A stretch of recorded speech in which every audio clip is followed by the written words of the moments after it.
បងមេតបាទបងបាទបងមួយរយៈនេះរៀងស្ងាត់ជាងុំប្រកួតឬក៏រៀងប្រកួតញឹកបាទរយៈនេះរៀងស្ងាត់ដែរបងស្ងាត់ដែរបាទនេះបងមេតបើតាមចាំប្រកួតញឹកជាងគេនេះកូវីដបាទកូវីដអត់ទឹកបងកូវីដដូចជាទៅណាក៏លឺតែខ្លាចចាស់ប្រកួតបីលោតឥឡូវរៀងអាជាលបងជាដែរបាទតែបើគេមិនសូវចាប់គឺគេចាប់យើងមិនសូវបានចាប់មិនសូវបានដែរបងចាប់អត់សូវបានបាទបាទតែមកចាប់មិនសូវបានឆ្កល់ខ្លួនឯងអត់ដឹងដែរបងគីឡូដាក់ឈ្មោះទៅគីឡូគេត្រូវការអ្នកក្មេងជាងអញ្ចឹងបាទគិតទៅបីម៉ានណាបងឥឡូវបើស៊ីនហ្មងក្រៅតាក់ញ៉ាំបាន38បាទគេតាក់ញ៉ាក្នុងតាក់ញ៉ាំបានតាក់ញ៉ាំបានlà sao ធ្វើខុសខ្ញុំខ្ជិលដូរវិញបាទគិតថាប្រហែលឆ្នាំទៀតបងតែបងគិតថាវាល្មមសំខ្លួនដើរលើវិថីគិតថាវាយមួយរយៈសិនបងដោយសារយើងមិនតាន់ហ៊ានកណត់ឆ្នាំពីមុនយើងកណត់តែឥឡូវយើងត្រូវការចំណូលជួយកូនកូនរៀនសិនបាទបងចឹងឲ្យតែមកសំគូសិនបាទបងដាក់សិនបាទមានអ្នកស្នងទេបងអត់មានតែស្រីយើងតែស្រីយើងមកទាវាយតែឲ្យគាត់រៀនសិនបាទតែចិត្តចង់ឲ្យគាត់វាយចិត្តចង់ដែរបងដោយសារទីផ្សាររបស់យើងកំពុងតែលូតលាស់គុណខ្មែរយើងកំពុងលូតលាស់ចឹងបានថាជំរុញដែរបាទបងអ្នកស្នងហ្នឹងអស់គ្នាទេឬក៏មានតែម្នាក់ពីរដូចទាទាំងពីរបងវ័យ38នៅលើសង្វៀននេះច្រើនឆ្នាំហើយមកមើលគិតទៅចូល20ឆ្នាំជាងបាទបង20ជាងបាទ20ជាងហើយមិនដែរបងលើអាជីពនេះបងសម្លឹងឃើញពីមកជំនាញទៅមកជំនាញអាជីពដើមសម្រាប់ខ្ញុំមើលឃើញថាបើយើងគុណខ្មែរយើងឥឡូវគឺលូតលាស់ច្រើនហើយតម្លៃខ្លួនរបស់កីឡាករក៏ពីកើនឡើងច្រើនខ្លាំងជាងពីមុនបាទបងសរសើរតម្លៃខ្លួនបាទទាំងអស់ហ្នឹងគឺដោយសារមានការដឹកនាំពីវិធានសហព័ន្ធនិងស្ថានីយ៍គាត់ពួកដៃគ្នាធ្វើឲ្យកីឡាករយើងឡើងមានទឹកចិត្តខំប្រឹងវឹកហាត់អញ្ចឹងតម្លៃខ្លួនក៏វាឡើងតាមកម្រិតដែរបាទបងអាចសន្និដ្ឋានបានមកទុំមកនេះកីឡាករយើងដែលមានឈ្មោះល្បីល្បាញគាត់អាចរកចំណូលបានថែមបានខ្ញុំអត់ទាន់ដឹងច្បាស់ដែរដោយសារកីឡាខ្លះក៏តម្លៃប៉ុណ្ណេះទៅក៏ប៉ុណ្ណេះអញ្ចឹងខ្ញុំបាននិយាយថាអាចនឹងច្រើនបាទវាអាចអ្នកខ្លះចូលក្រោម10000ចុះបាទបងសម្រាប់ចំណុចហ្នឹងដែរបងធ្លាប់លឺពីមុនណាកីឡាករយើងនិយាយថាបើសិនជាបានតម្លៃខ្លួនច្រើនគាត់អត់វាយញឹកទេបាទដល់ពេលឥឡូវអាបានតម្លៃខ្លួនច្រើនហើយគាត់វាយញឹកតែបងមានអីនិយាយទៅកាន់គាត់ឬក៏ស្ថានីយ៍ឬក៏អីទេបងតែក៏ពិតទៅ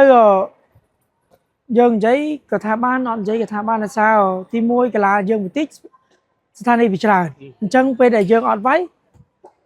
កីឡាករអត់មានវាយអញ្ចឹងកីឡាករមួយត្រូវការគូឯកអញ្ចឹង sponsor ក៏អញ្ចឹងដែរគាត់ត្រូវការកីឡាលំដាប់យកមកវាយក្នុងកម្មវិធីគាត់ដើម្បីតាក់ទាញកម្មវិធីគាត់ឲ្យផ្ទុះអញ្ចឹងកីឡាករគ្នាក៏មិនចង់ដែរតែធ្វើម៉េចយក sponsor បាទត្រូវការជួយ sponsor ក្នុងទូអញ្ចឹងគាត់ក៏ត្រូវការវាយដែរបាទបងបាទតែស្របគ្នាដែរក៏យើងចង់ឲ្យមានគូឯកគូពីរគូអញ្ចឹងណាបាទបងបាទគូនេះរងខ្លះអញ្ចឹងទៅបាទគូយើងឃើញកម្មវិធីខ្លះលេងគូឯកអស់ហើយបាទ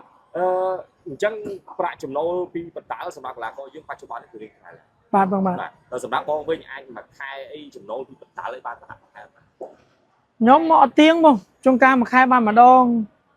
ជួនកាលទៅមួយខែបាន2ដង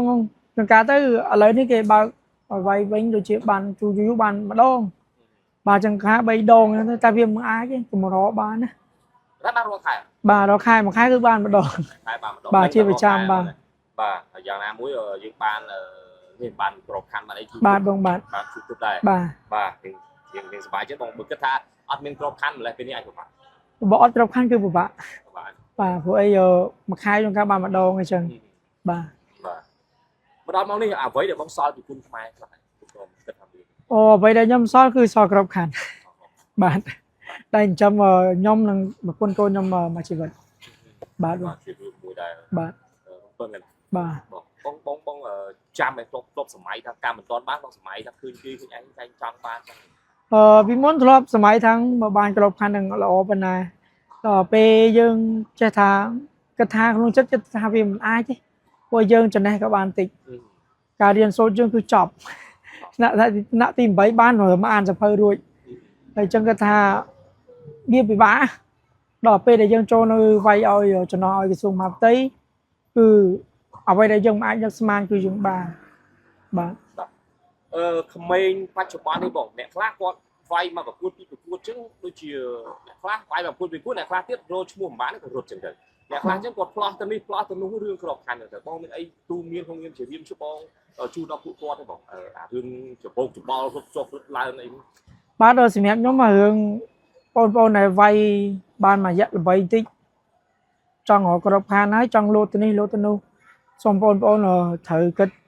ថានៅកន្លែងណាបាននៅកន្លែងហ្នឹងសិនស្នាដៃយើងនៅណាបាននៅហ្នឹងសិនច្បាស់លោតទៅនេះលោតទៅនោះអញ្ចឹងត្រូវរករួចសាយរួចអញ្ចឹងមិនថាយើងនៅហ្នឹងសិនចាំមើលថ្នាក់ដឹកនាំយើងសិនតែគាត់សន្យាមកយើងមិននិយាយមកយើងមិនយើងត្រូវស្ដាប់គាត់កាលណាយើងលោតទៅនេះលោតទៅនោះធ្វើឲ្យត្រូវរករួចសាយក៏រួចអញ្ចឹងថាគុំច្រឡោតទៅនេះច្រឡោតទៅនោះតាមខ្យល់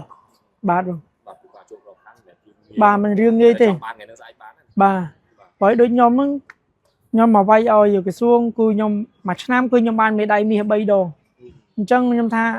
អានេះជាមោទនភាពរបស់ខ្ញុំស្នាដៃរបស់ខ្ញុំអញ្ចឹងខ្ញុំទទួលបានគឺខ្ញុំសប្បាយចិត្តដែលខ្ញុំលទ្ធផលដែលខ្ញុំទទួលបានហើយបើយើងគិតថាយើងបានមេដាយ1 2ហើយយើងគិតថាយូរអញ្ចឹងចោះជ័យចោះយើងទៅតាមខ្យល់អត់កើតទេបាទ ចុងក្រោយមានអរគុណថ្នាក់ដឹកនាំបងតែបានឲ្យបាទពីឆ្នោតនៅលើស្មាហើយដល់មួយក៏ជាប្រាក់រង្វាន់ពេញមួយជីវិតបាទចុងក្រោយសូមអរគុណដល់ថ្នាក់ដឹកនាំអាដាមសសុខានិងអាដាមសសុធិបាទដែលបានផ្ដល់ក្របខ័ណ្ឌឲ្យខ្ញុំបាទផ្ដល់សប្ងៃនិងចិញ្ចឹមប្រពន្ធកូនបានមួយជីវិតបាទអរគុណបង